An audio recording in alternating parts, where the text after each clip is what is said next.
ঈদ ঘিরে রাস্তায় নামছে ফিটনেসবিহীন গাড়ি। ওয়ার্কশপে মেরামত করা হচ্ছে বাস, এরপরেই ঝালাই ও রং দিয়ে নামানো হচ্ছে সড়কে। এসব যানবাহনের কারণেই মহাসড়কে বাড়ছে যানজট ও দুর্ঘটনা। তবে ফিটনেসবিহীন যানবাহন রাস্তায় চলাচল করতে দেওয়া হবে না বলে জানিয়েছে প্রশাসন। 1, 2, 3 ঢাকায় জমি জিতে নিন 100% ক্যাশব্যাক সহ 20 কোটি টাকার পুরস্কার। ঈদে সড়ক মহাসড়কে ঘরমুখো মানুষের চাপ বেড়েছে, আর যানবাহনের চাহিদা বেড়েছে কয়েক গুণ। এই সুযোগে মহাসড়কে বাড়ছে ফিটনেসবিহীন গাড়ির দৌরাত্ম্য। সাভারের আমিনবাজার, বলিয়ারপুর, হেমায়েতপুর, নয়ারহাট সহ বিভিন্ন ওয়ার্কশপে দিনরাত চলছে পুরাতন গাড়ি ঝালাই ও রং দেওয়ার কাজ। তবে ফিটনেসবিহীন গাড়ি রাস্তায় বিকল হয়ে সৃষ্টি হচ্ছে যানজট, ভোগান্তিতে পড়ছে ঘরমুখো মানুষজন। এই ফিটনেসবিহীন পরিবহন না, যে কোনো ধরনের পরিবহন রাস্তায় কিন্তু নষ্ট হতে পারে। তো এই একটি পরিবহন যখনই নষ্ট হয় তখন দেখা যায় এখানে প্রচুর সংখ্যক গাড়ি থাকে এবং আমাদের রেকার সেখানে পৌঁছাতে পারে না প্রায়, এবং পৌঁছাতে গেলে দীর্ঘ সময়ের প্রয়োজন হয়, ততক্ষণে রাস্তাটি কলাপস হয়ে যায়। টাঙ্গাইলে দুর্ঘটনায় ক্ষতিগ্রস্ত গাড়ি ঝালাই দিয়ে মেরামত হচ্ছে, আবার পুরনো গাড়িতে দেয়া হচ্ছে রং। ঈদে যাত্রীদের দৃষ্টি কাটতে এই আয়োজন। কিছু কিছু গাড়ি আছে যে নতুন করে কাজ কাম করতে হয়, টুকটাক কাজ থাকে, সেগুলা করে রং টং করতে হয়। রং করার মূল উদ্দেশ্য হইতেছে যে আপনার গাড়িটা আগে সমস্যা ছিল, রং টং ছিল না, এই জন্য রং করা আর কি। ফিটনেসবিহীন গাড়ি চলাচল বন্ধে মহাসড়কে নিয়মিত মোবাইল কোর্ট পরিচালনার কথা জানিয়েছে বিআরটিএ। যাতে কোনো ফিটনেসবিহীন গাড়ি মহাসড়কে চলতে না পারে সে বিষয়ে আমাদের দৃষ্টি থাকবে, এবং 3 হুইলার সিএনজি যাতে মহাসড়কে উঠতে না পারে আইনানুগ ব্যবস্থা গ্রহণ করা হবে। ঈদ উপলক্ষে নাটোরে প্রায় ফিটনেসবিহীন 300 বাস সড়ক মহাসড়কে চালানোর জন্য মেরামত করা হয়েছে। সোহেলি জাহান, ইন্ডিপেন্ডেন্ট নিউজ। এ বিষয়ে আরো জানাতে গাজীপুর থেকে যুক্ত হচ্ছেন সহকর্মী আবুল হাসান। আবুল হাসান, নতুন রং ঝালাই করা ফিটনেসবিহীন গাড়ি রাস্তায় চোখে পড়ছে কিনা, এই ব্যাপারে প্রশাসনের তৎপরতা কেমন দেখতে পাচ্ছেন, আর রাস্তায় যানবাহনের চাপ কেমন আজকে?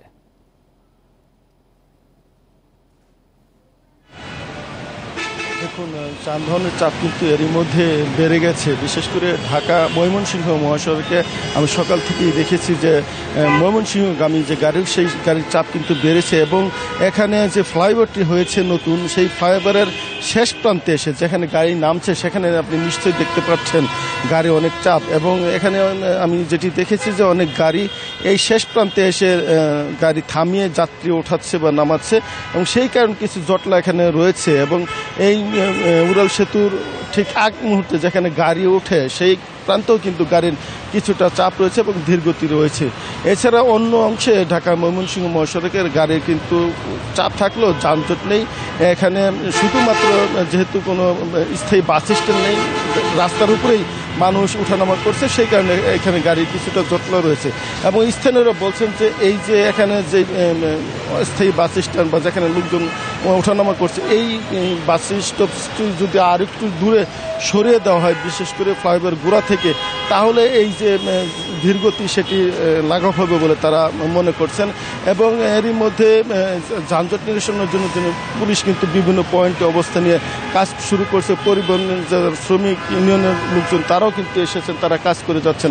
এবং গতকাল আপনি জানেন যে এখানে সড়ক বিভাগের সচিব এসেছিলেন, তিনি যানজট নিরসনের জন্য পুলিশ, জেলা প্রশাসন সবার সাথে মত বিনিময় সভা করছেন, এবং সেই সভায় 2টি বিষয় এখানে সিদ্ধান্ত নেওয়া হয়েছে যে ঈদের আগে কোনোভাবে যেন লক্কর ঝক্কর মার্কা গাড়ি বা ফিটনেসবিহীন গাড়ি সেগুলো চলতে না পারে, এবং ঈদের 3 দিন আগে যে পণ্যবাহী ট্রাক বা লরি এগুলো যেন বন্ধ করা যায়, সেই বিষয়ে তারা এখানে সিদ্ধান্ত নিয়েছেন। এবং এই বিষয়গুলো দেখভাল করার জন্য এখানে যারা দায়িত্বরত রয়েছেন পুলিশ এবং জেলা প্রশাসন, নির্বাহী ম্যাজিস্ট্রেট সহ সবাইকে তিনি নির্দেশ দিয়েছেন বলে আমরা জানতে পেরেছি। এবং এখন শুধুমাত্র চৌরাস্তা কেন্দ্রিক যে জটলা সেটি রয়েছে, তবে মহাসড়কের ঢাকা টাঙ্গাইল অংশের যে চন্দ্র অংশে সেখানে কিন্তু গাড়ির চাপ রয়েছে। তবে চিরচেনা যে যানজট সেটি কিন্তু এখনও শুরু হয়নি। মানুষ অনেকটা স্বস্তিতে তারা বাড়ি ফিরতে পারছেন। তবে এখানে আপনাকে বলে রাখি যে 7 এবং 8 তারিখের মধ্যে গাজীপুরের অধিকাংশ শিল্প কারখানার ছুটি হবে এবং সেখানকার যারা শ্রমিক রয়েছেন লাখ লাখ শ্রমিক তারা কিন্তু একযোগে বাড়ি ফিরতে শুরু করবেন এবং সেক্ষেত্রে যানজটের কিছুটা শঙ্কা রয়েছে, বিশেষ করে গাড়ির সংকট থাকবে সেই সময় এবং সেই সময় কিন্তু এই যে লক্কর ঝক্করমার্কা গাড়ি বা ফিটনেসবিহীন গাড়ি সেগুলোর একটা চলার প্রবণতা আমরা দেখতে পাই প্রতি বছরে। এবং এছাড়া মানুষ কিন্তু গাড়ির সংকট অনেকে জীবনের ঝুঁকি নিয়ে পিক আপ এবং যে ট্রাক রয়েছে, 3 হুইলার রয়েছে, এগুলোতে করে কিন্তু তারা গন্তব্য পাড়ি দেন এবং সেক্ষেত্রে কিন্তু দুর্ঘটনার একটি আমরা দেখেছি প্রতি বছর ঘটে থাকে এবং দুর্ঘটনার সংখ্যা নিয়ে কিন্তু তারা এসব যানবাহন চলাচল করে। তবে এবার পুলিশ যেটি বলছেন যে সড়ক পরিস্থিতি আগের তুলনায় অনেক ভালো রয়েছে এবং তারা যে পরিকল্পনা নিয়েছেন, যেভাবে এখানে তারা প্ল্যান সাজিয়েছেন, তারা মনে করছেন যে সবাই সমন্বিতভাবে কাজ করলে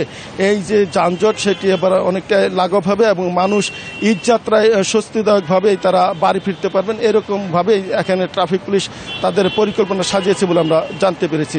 এই ছিল গাজীপুরের সড়ক পরিস্থিতির খবর। গাজীপুর থেকে জানাচ্ছেন সহকর্মী আবুল হাসান।